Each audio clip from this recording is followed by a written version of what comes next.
Bonjour les excellents, dans cette vidéo, exercice niveau première en physique spécialité sur le chapitre mouvement d'un système.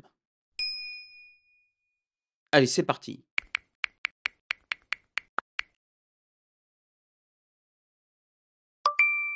Accélération d'un proton. Un proton pénètre dans un accélérateur linéaire de particules avec une vitesse initiale v0 perpendiculaire aux armatures d'un condensateur plan. Un champ électrostatique uniforme E règne entre les deux plaques du condensateur. Ici on a les plaques et on nous indique qu'il y a un champ uniforme E entre les deux plaques du condensateur. On a ensuite un certain nombre de données, charge du proton, masse du proton, vitesse horizontale initiale v0 et valeur du champ électrique E. Première question. En supposant que le poids du proton est négligeable, donnez les caractéristiques de la force F qui modélise l'action mécanique appliquée au proton. Donc quand on parle de caractéristiques d'une force, il s'agit de préciser point d'application, la direction, le sens de cette force et enfin son intensité. L'intensité, c'est-à-dire la norme du vecteur qui modélise la force. Alors, quand on nous parle ici de force F qui modélise l'action mécanique appliquée au proton, ce qu'il faut comprendre, c'est que c'est la force globale. Donc en fait, c'est la somme de toutes les forces extérieures appliquées au proton. La somme des forces extérieures, donc il faut faire le bilan en fait des forces qui s'appliquent au proton. En fait, le proton, donc on nous indique qu'il est dans ce condensateur plan, donc il va être soumis au champ électrique E, donc il va subir une force électrostatique Fe, donc je rappelle la formule générale, Q fois vecteur E. Ici, puisque le proton a une charge petit e, ça va donner E fois vecteur E, et le vecteur E, on peut voir sur le graphique qu'il est dirigé dans la même direction que l'axe des X et de sens de la gauche vers la droite. Donc le champ E va s'exprimer comme E, l'intensité, la valeur du champ électrique, fois le vecteur I qui est suivant l'axe des X, vecteur unitaire. Évidemment, le proton, comme tout objet, est soumis à son poids P, qui est égal à m fois g, mais dont on nous dit qu'il est négligeable. Alors ensuite, pour être sûr de ne rien oublier, on peut avoir la méthode suivante. En fait, les forces qui s'appliquent à un système sont de deux types, les forces à distance et les forces de contact. Alors les forces à distance, c'est par exemple la force électrostatique, c'est une force à distance. Les plaques exercent en fait à distance une force sur le proton. Le poids, c'est également une force à distance. Même si on n'est pas en contact avec la Terre, on a toujours le poids, l'attraction gravitationnelle qui s'exerce. Et après, les forces de contact. Donc si le proton est en contact avec quoi? Avec rien du tout. Il n'est pas posé sur une table, sur un support, il n'est pas attaché à un fil, à un ressort, à un câble, à quoi que ce soit. Donc il n'y a pas de force de contact. Donc en fait, seulement ces deux forces s'appliquent. Et puisqu'on nous dit que le poids est négligeable, on a finalement que la force globale F, c'est en fait égal à la force électrostatique, c'est-à-dire à E grand E petit i. Et je rappelle, petit i, c'est ce que j'ai appelé petit i, c'est le vecteur unitaire de l'axe OX. Voilà, et donc on nous demande les caractéristiques, et donc nous allons les lister. Alors, quel est le point d'application de cette force globale? Eh bien, c'est le proton, c'est au niveau du proton que la force s'applique. La direction, celle de l'axe des X, comme on l'a vu. Le sens vers les X croissant. Pourquoi? Parce que la charge petit e du proton est une charge positive. Donc ici, quand on écrit Q fois E, c'est E fois le champ E, petit e étant une constante positive. La force électrostatique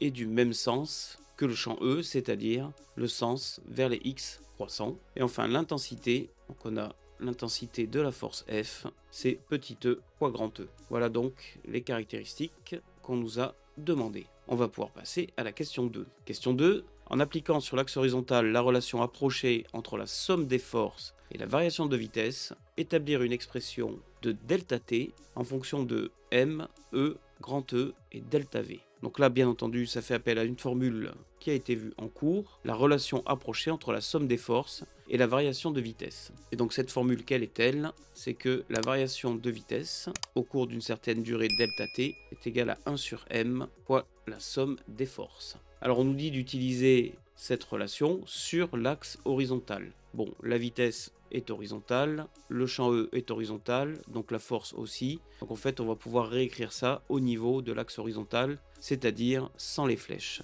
Delta V sur delta T égale 1 sur m, m étant la masse du système ici du proton, fois F, et donc F c'est petit e, grand E, puisque là, on se passe des vecteurs. Il ne nous reste plus qu'à isoler delta T, donc si on fait passer delta T de l'autre côté, on a delta V égale 1 sur M petit e grand E delta T. Alors bien sûr, je rappelle, on dit faire passer de l'autre côté. En fait, mathématiquement, on multiplie les deux côtés de cette équation, les deux membres de cette équation par delta T. Et maintenant, on va diviser par ce terme 1 sur M petit e grand E pour obtenir delta T. Donc on a delta V sur, alors 1 sur M petit e grand E, on peut le réécrire petit e grand E sur M, et ça c'est donc égal à delta T. Bon, alors on va retourner cette expression pour pouvoir écrire delta T égale, et alors ici on a une fraction dans une fraction, donc ce delta V c'est comme delta V sur 1, et donc ça c'est des maths, divisé par une fraction revient à multiplier par son inverse, donc l'inverse de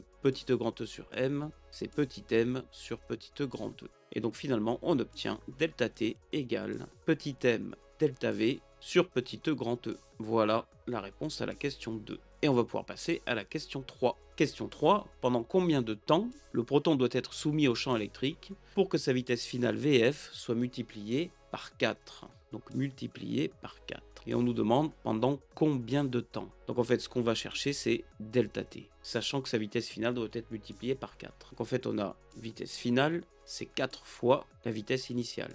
Donc delta V, alors delta V, vous savez, c'est vitesse finale moins vitesse initiale. On remplace vitesse finale par 4 fois vitesse initiale, et donc on obtient 3 fois vitesse initiale. Donc ça, c'était le petit piège. Certains élèves tombent facilement dans ce piège en disant que delta V égale 4 fois vitesse initiale parce qu'on a vu multiplier par 4. Mais en fait, il faut bien poser le calcul et on se rend compte que delta V égale 3 fois vitesse initiale. Donc, delta T égale 3m vitesse initiale sur petit e grand E. Alors, la masse du proton, elle est connue. La charge du proton, petit e, est connue. Le champ électrique grand E est connu. Et la vitesse initiale également est connue. Alors, elle a été notée ici V0. Donc, bien sûr, on doit respecter les notations de l'énoncé. On va pouvoir procéder à l'application numérique, bien entendu en faisant éventuellement les conversions nécessaires. Donc 3 fois, donc la masse nous était donnée 1,7 fois 10 puissance moins 27 kg, donc c'est déjà l'unité internationale, fois la vitesse 4,0 fois 10 puissance 3 mètres par seconde, c'est également déjà dans la bonne unité, divisé par petit e 1,6 fois 10 puissance moins 19 coulomb, c'est également la bonne unité internationale. Et enfin, grand E, et alors là, attention, 2,5 kV par mètre. Et donc là, il ne faut pas oublier de multiplier par 10 puissance 3 pour avoir des volts par mètre. Voilà, alors avant de faire le calcul, on peut voir tout de suite qu'on peut simplifier par 10 puissance 3. Ou alors vous faites directement à la calculette. Donc on a deux chiffres significatifs et on obtient 5,1 fois 10 puissance moins 8 secondes. Qu'on peut éventuellement convertir en 51 fois 10 puissance moins 9 secondes, c'est-à-dire 51 nanosecondes. C'est très très rapide. Pourquoi? Parce que le champ électrique est très fort et la masse du proton est très faible. Donc ça va très vite en fait pour l'accélérer 4 fois. Ceci termine la question 3 et cet exercice. Puisque tu as aimé cette vidéo, je te mets ici la playlist correspondante et un lien vers une autre vidéo qui devrait t'intéresser. Pour devenir excellent dans n'importe quelle matière scientifique, abonne-toi et prends un cours particulier à distance avec moi, tu vas exploser ta moyenne. Et n'oublie pas, pour devenir excellent, c'est Lucien Prof.